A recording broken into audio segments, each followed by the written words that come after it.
کشمیر کے پامپور علاقے میں آج ایک شجرکاری مہم انعقاد کیا گیا، جس میں سوشل فارسٹری کے افسران، BDC ممبر اور پنچوں اور سرپنچوں نے شرکت کی۔ یہ مہم director social forestry Jammu Kashmir Roshan Jagi کی نگرانی میں چلائی گئی، جبکہ regional director social forestry commissioner Meraj Uddin Mool ملک اور DFO پلوامہ منظور احمد بھی موجود تھے۔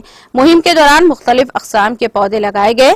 میڈیا سے گفتگو کرتے ہوئے ڈائریکٹر سوشل فارسٹری روشن جاگی نے کہا کہ وہ وادی میں دسمبر، جنوری، فروری اور مارچ کے مہینوں میں ہر سال شجرکاری مہم چلاتے ہیں۔ انہوں نے کہا کہ محکمہ نے اس بار PRI کو شامل کیا ہے تاکہ لوگوں میں شجرکاری سے متعلق ایک مثبت پیغام پھیلایا جا سکے۔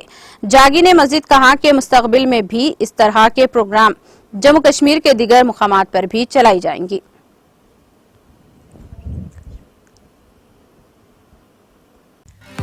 ناظرین، ہمارے TTV نیوز کو سبسکرائب کریں، بیل آئیکن کو پریس کریں، شیئر کریں اور لائک کرنا نہ بھولیں، اور کسی بھی ایڈورٹائزمنٹ کے لیے ہمارے اس نمبر پر کانٹیکٹ کریں۔